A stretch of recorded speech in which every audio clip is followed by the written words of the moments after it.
পর্যাপ্ত ইকুইপমেন্ট না থাকলে সে পেশেন্টকে বাঁচানো অনেক সময় কঠিন হয়ে যায়, যার কারণে যেখানে সেখানে ইঞ্জেকশন দেওয়াটা অবশ্যই বিরত থাকা উচিত। যেখানে এই ধরনের ফ্যাসিলিটিস নাই, শুধু ফ্যাসিলিটিস থাকলেও হবে না, আমাদের মতো যারা অ্যানেস্থেসিওলজিস্ট, যারা যে কোনো এমার্জেন্সি ট্যাকেল করার ক্ষমতা রাখে, এরকম লোকের প্রেজেন্সে কিন্তু এই ইঞ্জেকশনগুলো দেওয়া উচিত। তাছাড়া যে কোনো দুর্ঘটনা ঘটতে পারে। আমরা কি করি, এই সব যখন রেডি থাকে তখন আমরা ইঞ্জেকশনের জন্য প্রিপারেশন নেই। আমরা প্রথমে পেশেন্টকে প্রিপেয়ার করি। কোমরের ব্যথার জন্য আমাদের অনেক সময় ইঞ্জেকশন দিতে হয়। আগে শুধুমাত্র ইপিডুরাল ইঞ্জেকশন দেওয়া হতো, এখন কিন্তু অনেক রকমের ইঞ্জেকশন আমরা দিয়ে থাকি এবং যেগুলো খুবই এফেক্টিভ। তারই কিছু নমুনা আজকে আমি দেখাবো। তার আগে আমি জানাতে চাই যে ইপিডুরাল ইঞ্জেকশন দিতে গেলে এটা কি চেম্বারে বসে দেওয়া যায়, না যে কোনো জায়গায় দেওয়া যায়, নাকি একটি স্পেশাল সেন্টারে দেওয়া উচিত, এটা যাচাই বাছাই দায়িত্ব আপনাদের। আশা করছি আজকের এই ভিডিও দেখার পরে আপনাদের এই যাচাই বাছাই করতে সুবিধা হবে যে এরকম একটি ইঞ্জেকশন কোথায় দিলে আপনার জন্য সবচেয়ে ভালো হবে, আপনার নিরাপদে থাকবেন এবং সবচেয়ে বেশি উপকৃত হবেন। ইপিডুরাল ইঞ্জেকশন কিন্তু খুবই সেন্সিটিভ একটা বিষয়, খুবই আমি বলবো যে আসলেই কঠিন একটি বিষয়। এটি আমরা যেহেতু মেরুদণ্ডের ভেতরে দিই, এটি দিতে গেলে আমাদের বেশ কিছু সেফটি মেনটেন করতে হয়, নিরাপত্তা ব্যবস্থা নিতে হয়। সেটি কি দেখুন, আমরা নিজেরা আগে থেকে নিজেদের প্রোটেকশন নিই, কারণ এই ইঞ্জেকশন দিতে গেলে আমাদের যে ইনস্ট্রুমেন্টগুলো লাগে তার মধ্যে একটা হচ্ছে এই যে সিআর। এটা খুবই ব্যয়বহুল একটা যন্ত্র।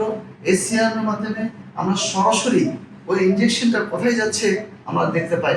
আমরা যদি মনিটরে দেখি, আমরা ওনার ইঞ্জেকশন দিয়েছি, এই ভদ্রলোক সৌদি আরব থেকে আমাদের কাছে ইঞ্জেকশনের জন্য আসেন, মনিটরে কিন্তু দেখতে পাচ্ছি যে আমার ইঞ্জেকশনটা কোথায় আছে। আর কি করতে হয়, এই সিআরএমের জন্য, সিআরএমের রেডিয়েশন আছে, সেই সিআরএমের প্রোটেকশনের জন্য এই যে ডক্টর ও স্টাফ যারা থাকে সবাইকে কিন্তু এই প্রোটেকশনটা নিতে হয়। এটাকে বলা হয় লিড। এই লিড হচ্ছে যে এখান থেকে যে রেডিয়েশনটা হয় সেটা আমাকে প্রোটেকশন দেবে। দুই নম্বর হচ্ছে যে অন্য সেফটির জন্য আমাদের বেশ কিছু যন্ত্র এখানে লাগে।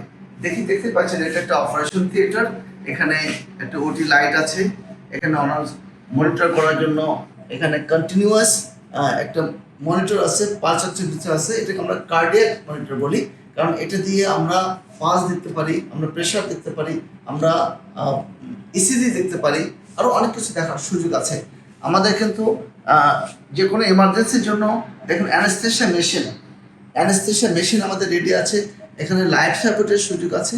কারণ ইঞ্জেকশন দিতে গিয়ে আমরা দেখেছি যে অনেক মানুষ হঠাৎ করে অজ্ঞান হয়ে যান, যেটাকে আমরা ভ্যাজোভ্যাগাল অ্যাটাক বলি। এই ভ্যাজোভ্যাগাল অ্যাটাক ম্যানেজ করার জন্য পর্যাপ্ত ইকুইপমেন্ট না থাকলে সে পেশেন্টকে বাঁচানো অনেক সময় কঠিন হয়ে যায়, যার কারণে যেখানে সেখানে ইঞ্জেকশন দেওয়াটা অবশ্যই বিরত থাকা উচিত। যেখানে এই ধরনের ফ্যাসিলিটিস নাই, শুধু ফ্যাসিলিটিস থাকলেও হবে না, আমাদের মতো যারা অ্যানেস্থেসিওলজিস্ট, যারা যে কোনো এমার্জেন্সি ট্যাকেল করার ক্ষমতা রাখে, এরকম লোকের প্রেজেন্সে কিন্তু এই ইঞ্জেকশনগুলো দেওয়া উচিত। তাছাড়া যে কোনো দুর্ঘটনা ঘটতে পারে। আমরা কি করি, এই সব যখন রেডি থাকে তখন আমরা ইঞ্জেকশনের জন্য প্রিপারেশন নেই। আমরা প্রথমে পেশেন্টকে প্রিপেয়ার করি। দেখুন, আমরা যেখানে ছোট্ট একটা ইঞ্জেকশন দেবো সেখানেও কিন্তু আমরা ভালো করে পরিষ্কার করে নিয়েছি। আমরা প্রথমে স্বাভাবিকভাবে একটা অ্যান্টিসেপটিক সলিউশন দিয়ে, আমরা হেনজি স্ক্রাব দিয়ে, বিটাডিন দিয়ে আমরা ভালো করে ওয়াশ করে নিয়েছি, যাতে কোনো প্রকার জীবাণু সেখানে না থাকে।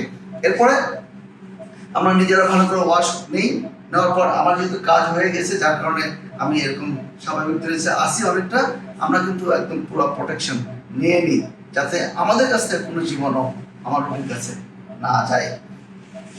এরপরে আমরা প্রসিডিউর অনুসারে ইনজেকশন দিয়ে থাকি। এখানে আমরা অনেক রকমের ইনজেকশন দিয়ে থাকি, এখানে ইপিডুরাল ইনজেকশন দিয়ে থাকি, এখানে আমরা রুট ব্লক দিয়ে থাকি, ফ্যাসেট ব্লক দিয়ে থাকি, অডাল ব্লক দিয়ে থাকি। এছাড়াও আরও আধুনিক অনেক ইনজেকশন বের হয়েছে, যেগুলোর মাধ্যমে অনেক ধরনের জটিল ব্যথা যেগুলো অপারেশন করে ভালো করা যাচ্ছে না সেগুলো কিন্তু কমানো সম্ভব। তার মধ্যে একটি খুবই আধুনিক পদ্ধতি হচ্ছে রেডিও ফ্রিকোয়েন্সি অ্যাবলেশন। এটা একটি বিশেষ প্রক্রিয়া, সেটার জন্য আবার আলাদা যন্ত্র লাগে, সেগুলো কিন্তু খুবই উপকারী এবং আমাদের দেশে চলে আসছে। যারা অপারেশন করতে চান না, কোমর ব্যথায় ভুগছেন, তাদের জন্য সুখবর হচ্ছে আগামীতে আশা করছি আপনাদের আর অপারেশন তেমন বেশি লাগবে না। বেশিরভাগ ব্যথার আমরা এই ইঞ্জেকশনের মাধ্যমে সম্পন্ন করতে পারবো ইনশাআল্লাহ। তবে আবারও বলছি, যে কোনো ইঞ্জেকশন রাস্তাঘাটে চেম্বারে কখনোই দিবেন না, এটা কিন্তু আপনার জীবনের ঝুঁকি থাকবে।